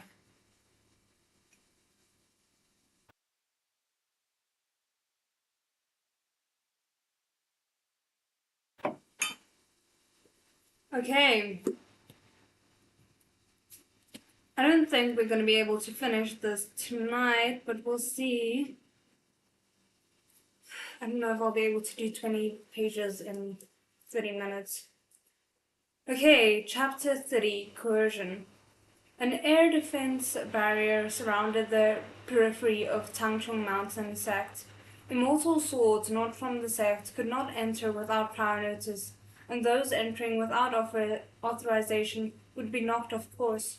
Thus, Shen Qingque stopped at the foot of the mountain and sent the fine sword back, using the chance to change his clothes and procure a bamboo hat to wear. Cultivators often passed through the little village at the foot of the mountain, yet today he didn't see many. Shen Qingque was just beginning to find it strange when someone asked, "This immortal master, is he heading up to Tangchong Mountain sect?" Shen Qingque nodded. That person continued, "Surely going right now isn't a good idea." Shen Qingque's heart tightened. "What do you mean? It isn't good?" That person and a few others looked at each other. "You still don't know?" they asked. "The mountain has been under siege for 2 days." As Shen Qingque passed through the gates and climbed the tall staircase, he failed to encounter a single disciple on watch. The ominous premonition in Shen Qingque's heart grew stronger and stronger. He leapt up multiple steps at once, dashing upwards. The further up he went, the clearer it became that in many stretches of sky above Qingjing Peak, thick black smoke whirled, intermingling with the flash of lightning and crash of thunder. The summit of Qingjing Peak was an absolute mess. The mountain forests in flames, the ground littered with icicles, the eaves of roofs collapsed and destroyed like they'd been through multiple brutal battles. Outside Chongding Hall, two distinct factions faced each other. On one side were human cultivators, some standing and some on the ground, while Mu Qingfeng scuttled busily back and forth between them. On the other side were demon soldiers in black armor, a dense legion with an awe-inspiring presence. Though there seemed to be a temporary ceasefire, the moment someone drew their sword, even a mote, the tension that drifted in the air like gunpowder would reignite. It looked like Luo Binghe was no longer bothering to hide his identity, and Shen Qingque was not surprised. Luo Binghe's bloodline revealed in the original work had been around this time as well. His momentum as he climbed to the top of the demonkind was by this point unstoppable, and he had already thoroughly brainwashed Huanhua Palace, reshaping them until they were perfectly submissive to him. With his footing secured, he of course no longer needed to be secretive.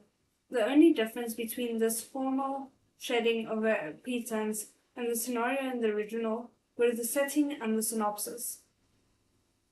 Though the disciples on the peaks had to wear uniforms, there were also many acclaimed cultivators who weren't subject to these restrictions, and so no one paid particular attention to Shen Qingque's out-of-place attire. He squeezed his way through the crowd until he was standing before the hall entrance and peered inside.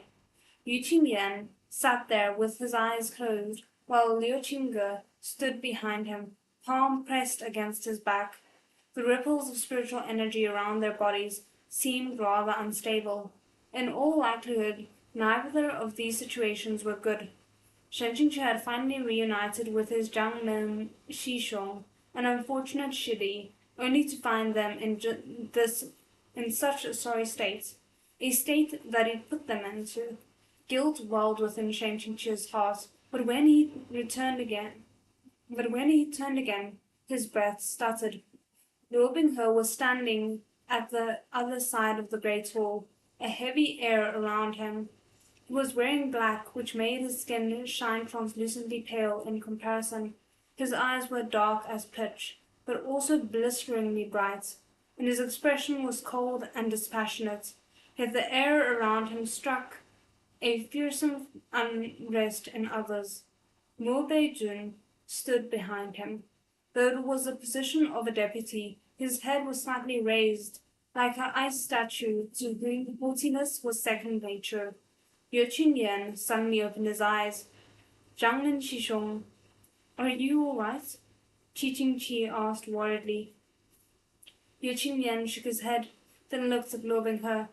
In the past, when the demon race attacked Tangchung Mountain, your distinguished self met them head-on as part of the resistance, while your Shizun protected the entirety of Chongding Peak alone. I never thought that you'd be the one leading the demon race to push Tangchung Mountain into such straits. If your sect hadn't pushed me so far, I wouldn't want to do the same, Her said indifferently. Chi was so enraged that she ended up laughing instead. Huh, Tangchung Mountain has pushed you too far? The entire world should come hear this.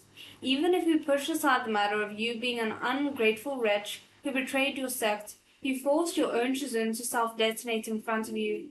Then you clung to him even after his death, doing heaven knows what with his body. And now you strike back at us with false accusations? So just who is going too far? Her turned a deaf ear to her taunts. Who's next? He asked apathetically. I'm taking this nameplate. Shen Qi startled and looked up. The nameplate Her spoke of was the horizontal plaque hanging high inside Chongding Hall. The two characters on it, Tang Chong, had been personally inscribed by the founder of Tangchong Mountain sect.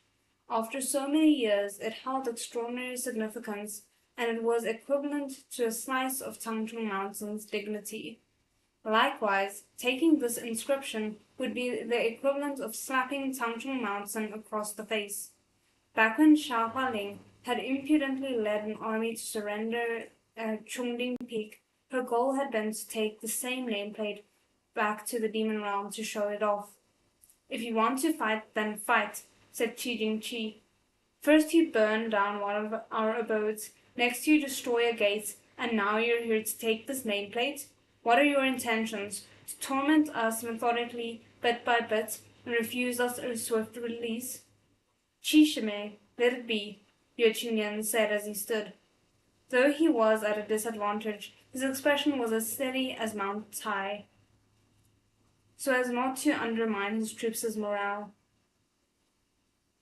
Qingche Shidi's immortal body has already been placed inside the hall. He is one of my Tangchung Mountain, and more importantly, of Qingjing Peak. After he passes, he must be interred among the graves of the generations of Qingjing Peak lords to rest in peace.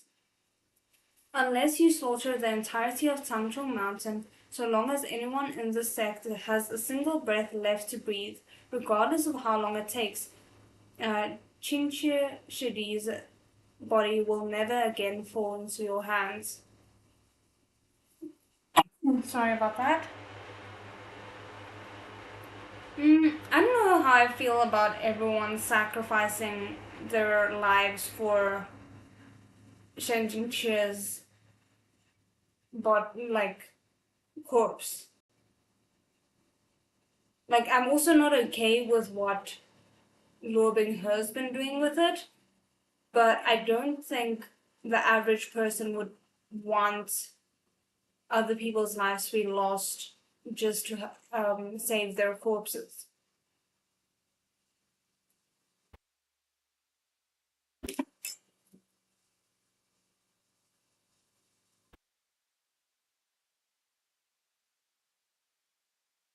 Um, exactly so, many of the other present chorused simultaneously. Shan Qingque had known they would adopt this sort of attitude.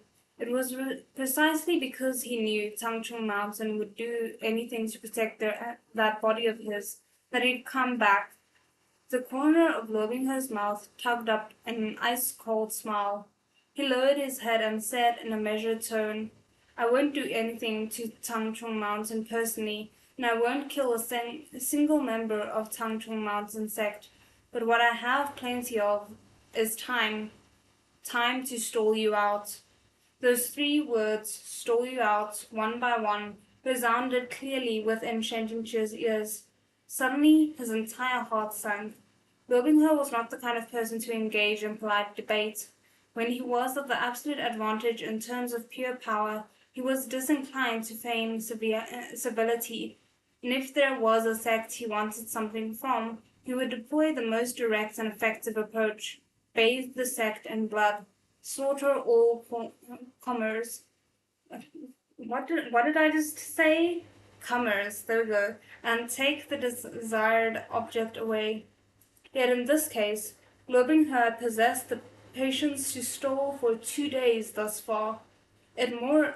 Moreover, didn't seem like he'd been taken by a carefree mood, but rather like he was waiting for something. For example, waiting for Shen Jingque himself to appear. Shen Jingque tightened his fist. "Attack," said He. Mo Beijing let out a "oh" and stepped forward before suddenly saying, "I already have, many times." "Oh no, I'm stressed. All those exploded ice shards, those holes pitting the walls and ground outside the hall, were his great works. "Then get someone else to attack in your place," said Lo Binghe. Mo Beijun nodded, reached behind himself and scooped up a cowering figure. He dangled this person like a little chick and tossed him into the large empty space between the two sides with a plop. Shang Qinghua's soul was about to fly away. He crawled to his feet in terror, and when the people of Tangchung Mountain saw him, fire nearly spewed from their eyes. Isn't that Master Airplane shooting towards the sky? Or am I misremembering the name here? Just then, Shen Jingque also was about to spew raging flames from his eyes and mouth. That trouble-causing person. Great Master Airplane shooting towards the sky. Yeah, okay. Oh, hell. Qi Jingqi drew her sword and with a whoosh yelled, "Traitor!" I'm assuming Lo Binghe knows who Shen Jingqi really is because of Master Airplane shooting towards the sky.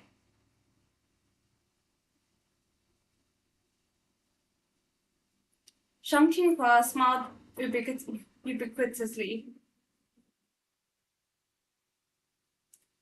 "Shishime, if you have something to say it properly. Don't wave your sword around like that. You're so pretty. If you were only a bit gentler—" Oh, hell no, don't even go there. Qi Jingqi had already sent her sword flying in his direction, yelling in rage, "Who's your Shime?" Shang Qinghua hurriedly dodged, hiding behind Mo Beijun. Devoid of sympathy, Mo Beijun kicked him right back out. "I was forced against my will, don't be like this," Shang Qinghua said with a long-suffering look. "If anyone sees us comrades fighting among ourselves, we'll be ridiculed." Shen Qingque was flabbergasted. Shang Qinghua truly had even less integrity than he'd imagined to be able to say something like that now. It was genuinely a bit shameless. "Who's your comrade?" Qi Jingqi yelled. "You let demonic beasts into the Immortal Alliance conference. Did you think of how the dead and the injured Tangchong Mountain sect disciples were your comrades? You turned traitor and became the demon race's dog. Did you think of how we're your comrades? You fought up the mountain with the devil himself today, and you have the face to call us comrades." All very valid points if all of that is true, but I don't know how much of that is true. The two of them chased each other around the hall in what was basically a screwball slapstick scene. Shen Jingque watched from the side, his heart rising and falling along with it. Chop, chop, chop. Ugh, almost got him. Qi Jingqi, go for the crotch. Awesome. Oh my word, you realize that you're not reading a novel right now. I'm talking to Shen Jingque, not myself. Liu Qingge withdrew the spiritual energy he was feeding into Yu Qingyan's back, having finished the stabilization, and stood. Chen Lian trembled in its sheath, letting out a buzzing cry. Yang Yixuan cupped his fist. Shizun, you've been fighting that demon for an entire day. Stand down, Liu Qingge said heavily. Luo Binghe gave him a glance, then smiled and said lightly, "Ah, the loser I defeated." Though not loud, each word was enunciated clearly, the pitch rising, and so everyone in the large hall could hear. Liu Qingge's hand tightened on his sword, his eyes sparking with electric current. Nothing could humiliate the Baijiang Peak Lord more than the word loser. Great. Yang Yushian's temper flared and he shot back. Demon mongrel? Luo Binghe didn't take it to heart. Yes, I am a mongrel. The entirety of Tangchong Mountain was overwhelmed by a mongrel. Glorious, isn't it? And not just Chongding Peak. I can conquer each of the remaining peaks one by one. Let everyone in all the realms know that Tangchong Mountain, the leader of the cultivation world, was slaughtered by a mongrel, powerless to fight back. How about it? I don't like the sight of Luo her at all. Luo her, Ning Ying cried, distressed. Will you only be happy once you burn everything? Qingjing included to ashes? Luo her responded immediately without a second thought. Of course not, he frowned. If anyone dares touch a single blade of grass, a single tree, a single stalk of bamboo, a single building on Qingjing Peak, I will not spare them. Liu Qingge humphed. How insincere. Qiong Lian fled, its sword lay sweeping past Luo Binghe's cheek and whipping up his hair. Luo Binghe put his hand on the sword hung at his waist, returning it bite for bite. Returning it bite for bite. You overestimate yourself. In the end, however, the two swords failed to cross again. Shen Qingche stood between them. Oh no, this feels like a repeat of the previous time. Sword energy surged and collided from both sides, promptly splitting the bamboo hat he'd been wearing for appearances in two. With his left hand, he caught the point of Qiong Lian between two fingers, preventing Liu Qingge from advancing another mote, while his right pushed down on the hand Liu Binghe had placed on Qin Mo, preventing him from drawing it. It's only a body, everyone, only a body. There's no need for this. Okay, he thought that, he didn't say that. Shen Qingche looked to his left, then looked to his right, those words still unspoken on his tongue. Then Luo Binghe abruptly flipped his hand over and grabbed his wrist, fastening around it securely like a shackle of ice. The smile on his face looked almost twisted as he articulated each word. Caught you, Shizun. Even though Shen Qingche had long been prepared, he couldn't resist a chill of terror at seeing this face so close.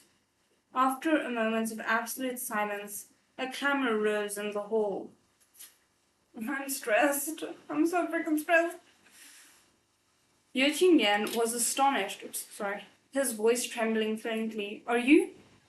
Qingche Shidi. Qi Qingqi forgot to hack at Shang Qinghua any further, and the latter hurriedly took the chance to scramble back behind Mo Beijun. Ning Ying tugged on the battered and bruised Ming Fan. Da Shishong, did you hear? She murmured. Aluo and Zhang Shishong are saying this person is Shizun. He looks like he is, said Ming Fan, but also not. However, Yan Yushen's approach was entirely different. He said in shock, "These techniques, isn't it Peerless Senior Peerless? Senior Peerless is Shen Shibo? Oh no!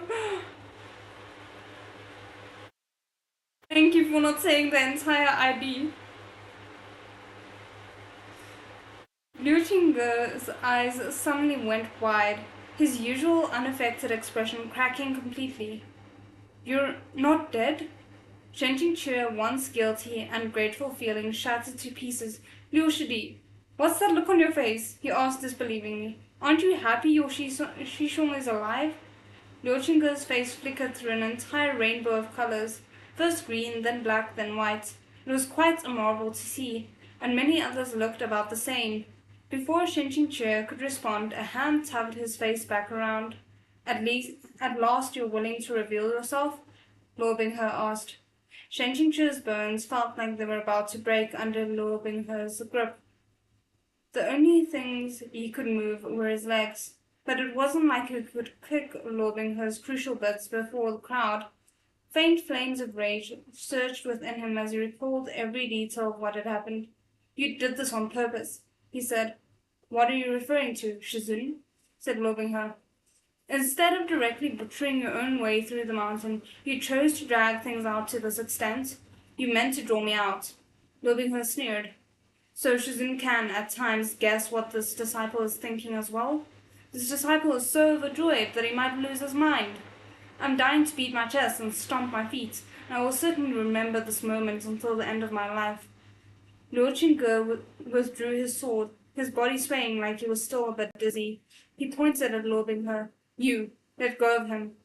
Luo Binghe dragged Shen Qingque into his arms and said irritably, What did you say? His movements were forceful, and as Shen Qingque was pressed into his embrace, those simmering flames leapt into a towering blaze a meter high. He silently sucked in a breath. When did you realize that it was the real me in the dreams?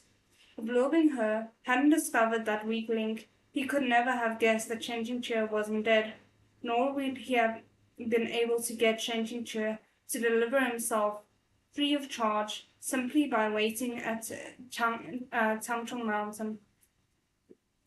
Shizun, aren't you a bit too condescending to me? Even if I didn't suspect the first time, I really would have to be a fool if I failed to notice anything wrong the second. Shen Qingque's knees suddenly hurt. You're not the fool, he thought to himself. I am.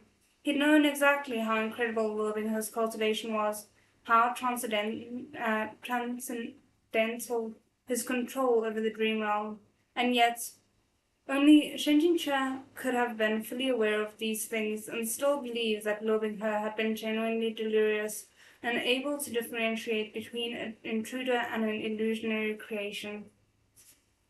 Why is this so freaking tragic? If you'd already noticed something wrong, why not expose me?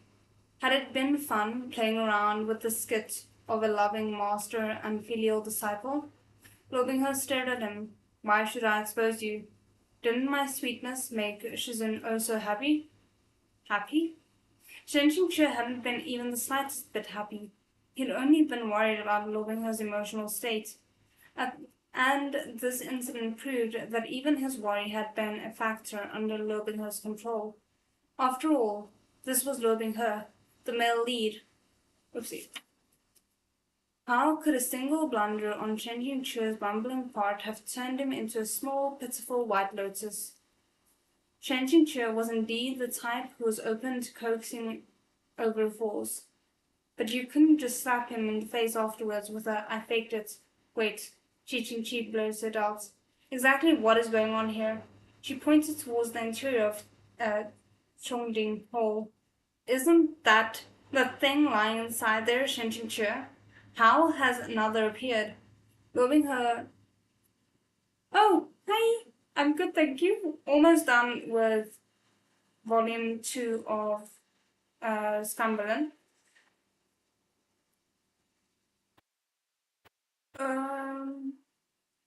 Where are we?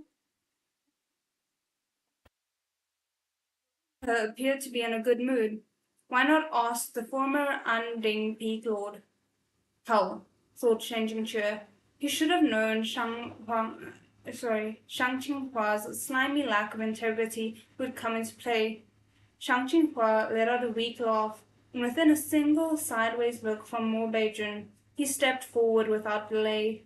Drawing a deep breath while raising his head and chest, he said in a clear voice, Several years ago, in a certain place, Shen Shishong happened upon and obtained a treasured item known as the Sun Moon Dew Mushroom. This fungus has strong spiritual affinity and can recreate a flesh body. With this, Shen Shishong pulled off a grand escape in Huayu City by letting his soul leave his original form. Therefore, the one in the hall is him, though it's only an empty shell, and this one here is also him. Both are him. It was a succinct, crystal-clear summary. Countless pairs of eyes promptly turned towards Shen Qingque. Liu Qingge instantly pointed Chen Lian at him, his new murderous intent even stronger than when he directed it at Luo Binghe. If that was the case, then why did you make no attempt to correspond with the 12 peaks for 5 years? Liu Qingyan asked quietly. We received neither news nor sound from you. Could it be that deep down inside you see your fellow sect members as unworthy of trust? Harboring guilt within his heart, Shen Qingque's voice was weak. That, Shishong, hear me out. Shen Qingque, you, Qi Jingqi raged. Do you know how much suffering you caused your Shishong? How much your disciples cried? They wept so much, so constantly, that Qingjing Peak might as well have been cloaked in rain clouds for an entire year. It was unbearable to visit, and while the Peak Lord's seat was empty, you were free as a bird, having the time of your life in the outside world. Chen Qingqi was greatly afraid of the sharp-tongued Qi Jingqi jabbing at him and chewing him out. I didn't do it on purpose, and I wasn't having the time of my life in the least, he hurried to say. I was buried underground for 5 years and only woke up a few days ago. You tell me how that counts as free. It's all his fault. How can you blame me? Shang Qinghua said, indignant now that the heat was back on him. You were the one who said to ripen it quickly. Liu Qingge held his temples. Shut up. Shang Qinghua shut up. The ruckus they were making as a group would have been comical under different circumstances, but because the occasion was all wrong, Shen Qingque found the humor quite dampened. The entirety of Chongding Peak was awash with firelight and scattered with scorched debris. After 2 days of back and forth and siege warfare, it had lost its usual dignified grandeur. Both within and without the hall were blood-stained faces and disciples who had to be supported. The younger generation were worse off, constantly looking around anxiously, their complete exhaustion obvious, momentum spent like an arrow at the end of its flight. Meanwhile, within the opposing battalion were demon generals and the cavalry dressed in black armor, ready to move in a pincer maneuver. They glared like ravenous tigers, like freshly sharpened blades, the edges bright and gleaming. Shen Qingque retracted his gaze. Liu Binghe, you said you came to Tangchung Mountain sect in order to capture me. Correct, said Liu Binghe. You've captured me. And since he'd achieved his goal, it should be time to withdraw. Liu Binghe stared at him. You won't run anymore? Shen Qingque was silent and slowly nodded. I won't run anymore. Okay, Shen Qingque, I love you, but I think you should have, had some caveats there. I won't run anymore if you leave everyone alive and alone and don't disturb anyone anymore, something like that. The corner of Liu Binghe's lips twitched and then pulled up into a helpless smile. It held none of the mocking sarcasm that he had been plastering on his face until this moment. I've believed Shizun so many times already, he said lightly. Shen Qingque, what's the meaning of this? Liu Qingge asked suddenly. He stared at Shen Qingque as if he suffered some enormous disgrace. The Baijiang Peak Lord is here. Did you throw yourself at another's feet before him? Shidi, I understand that as the Baijiang Peak Lord, you feel like your dignity has been violated, but please use a different phrase. Like hell, I'm throwing myself at anyone. Use a different phrase, thank you. Okay, that was all thought. You fear becoming a burden to Tangchung Mountain, said Liu Qingge. The Tangchung Mountain fears not your burden. Liu Binghe sneered. How many unbroken bones do you still have? Liu Qingyan's hand grasped Su's hilt. He'd barely done so when, next to him, Mu Jingfan anxiously said, Zhang Min Shishong, you were in secluded cultivation and forcefully interrupted your training, then faced these strong foes. It's already terribly hard on you. By pushing yourself to draw your sword now, I'm afraid your body will really... A burst of black chi rose from Yuqingyan's face, but he forced it back down. Even if I can't, I must, he said in a strained voice. Shadi has already died once, and at that moment I was unable to protect him. How can I watch him go to his death a second time? I kind of get that, unfortunately. At those words, turmoil surged within Shen Jingque's chest. When it came to the people whom Shen Jingque most admired and revered in this world, the one who placed first was none other than He Qingyan. It wasn't so much because of his sincere desire to shield Shen Jingque, but because of how he always put his entire heart and soul on the line for the sect. Shen Jingque was too ashamed to let Cangchong Mountain and his sect leader continue to wipe his ass and pay the bill. Well, that's a way to put it. He was the one who had dug his own grave, so he was the only one who should suffer the consequences. This is the disciple I taught, so it's only right for me alone to take responsibility. Jiangmen Jishong is the head of the sect. On your shoulders rests the safety of every disciple on the 12 peaks. I trust you to know what to choose. The hall was dead silent. Yuqingyan's face froze, and the knuckles of his hand gripping the sword went stark white. Shen Jingque was reminding him, when in an unfavorable situation, the choice he should make as head of the sect went without saying. The various peak lords had the exact same thought. So instead, it was Ning Yiming who ran out. She grabbed Shen Jingque's arm and yelled, I disagree. Mingfan, take care of your Shimei, said Shen Jingque. I'm no longer a child, said Ning Yiming. I don't need to be taken care of. It's always Shizun taking on everything himself, whether it was that time with the demon woman or against Hyun Huanhua Palace at Jinban City. So this time, why must it be you again? Why is it always Shizun who needs to suffer each and every time? Because this is what grave he dug. However, it seemed like he'd managed to raise a normal and filial goal after all. A portion of his remaining worries found release. Weeping at your age, he chided. What sort of image are you projecting? This master won't die. Within his heart he added, probably. The next moment, Mingfan spoke, his face full of sorrow and rage. Isn't Shizun prostrating and submitting himself to the demons for Changchong Mountain's sake, a fate worse than death? The saying only speaks of throwing away all one has to give. A company has to give to accompany righteous men, never about doing it to appease demons. Okay, well that's an interesting saying regardless. Let's just check, but I think I'm gonna push through. We're already 10 minutes over the time, but yeah, I'm gonna push through so we can finish up the novel today. Or the volume, I should rather say. What are you saying, Mingfan, you little hellion? How about you speak human words? The situation had dragged on for so long that Loving Her had long lost his patience. He grabbed Shen Jingque with one hand, then put the other on Shimuo's hilt. I'll take Shizun's immortal body as well. You're going too far, another peak lord said angrily. The person isn't enough for you. You also want the corpse, and for what? Loving Her didn't answer and only waved at Mo Beijun, issuing the order.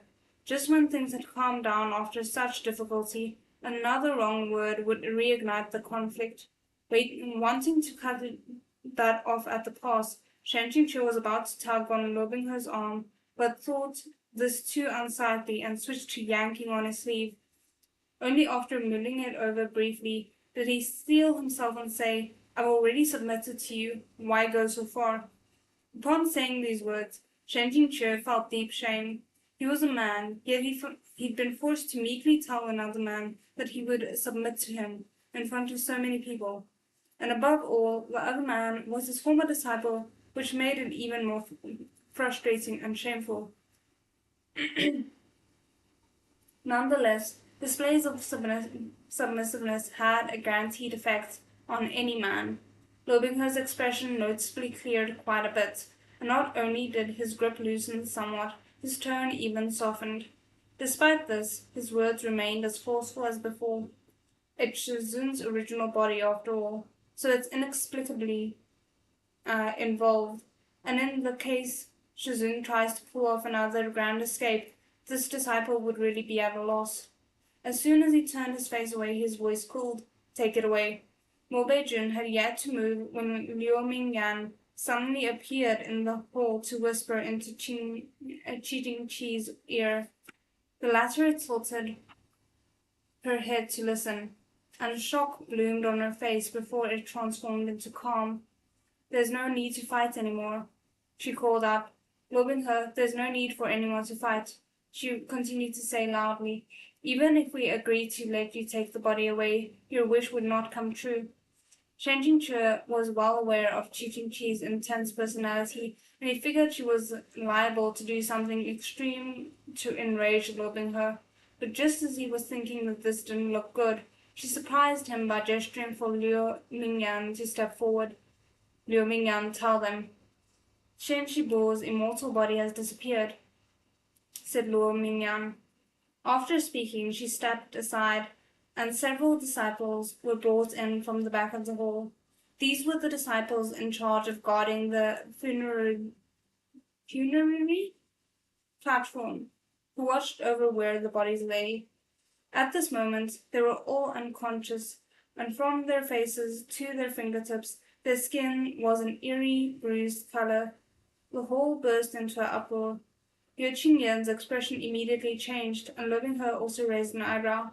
No need to look at me, Lobingher, Chi said, unperturbed.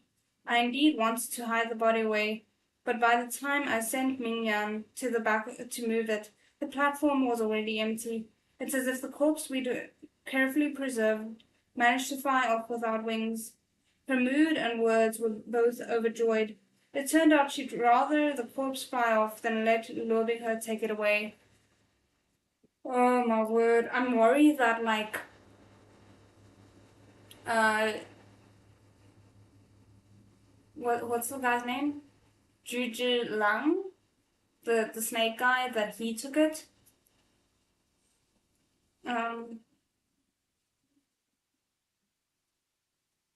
Mu Qingfan was next to the disciples examining them. They're fully unconscious, but their lives are not in no danger. They were poisoned. By a snake? What poison? Yu Qingyan asked. At this point I cannot come to a conclusion. They're also uninjured. Wait for me to draw some blood for a test. If it's a poison from the human realm, Mu Shidi may be able to identify it at a glance, said Qi. Since he can't, I have to ask. Was it you? I dislike using poison, Lobingher said mildly. That was the truth. Lobingher rarely killed with poison. On top of that, in a situation like this, where he'd held a complete upper hand, Lobingher had no need to lie. That was to say, some unknown party had taken advantage of the conflict between the two sides to slip onto the mountain entirely unnoticed. And this person had stolen away Shentinchu's corpse from right under the noses of both the demon race and the cultivation world, while only a handful of walls away. How could anyone be shocked? How could anyone not be shocked? Okay, but that again sounds very similar to the snake guy's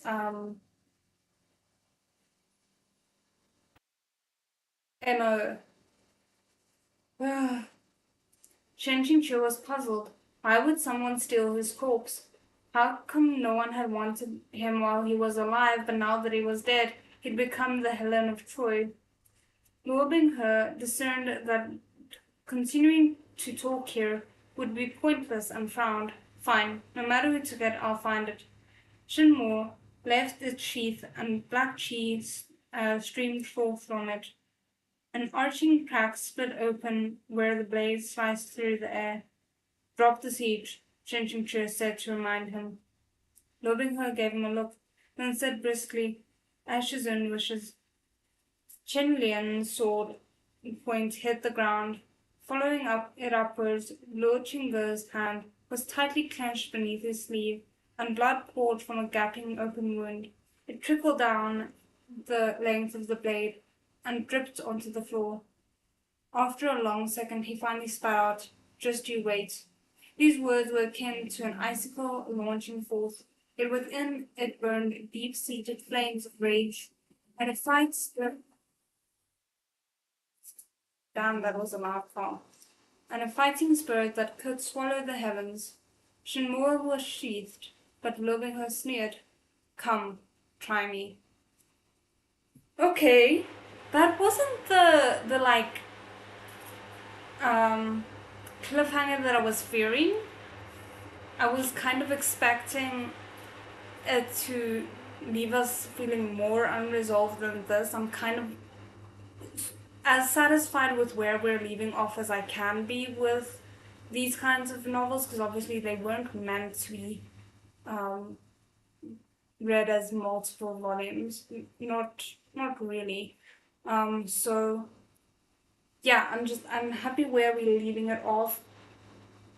I don't know if this is like an open secret, but right now I'm getting serious vibes that Liu Qingge is also in love with Shen Qingque, and I'm hoping that's not the case, but also if it is, please don't spoil it. Cause yeah, there's definitely a weird vibe there. I don't know. I'm kind of hoping that's not the case because I really liked their friendship before, but I guess we'll just have to wait and see. But we're finally done with volume 2. I'm so sorry that it took so long. It really wasn't supposed to take this long. But we'll be returning to it after I finish with either volume 3 of Urha or volume 3 and 4 of Urha, depending on how things go. But right now I'm going to be prioritizing also finishing up silent reading. So yeah, again, I hope you guys enjoyed it. Thank you so much for joining me, and I'll see you guys in the next one. 再见。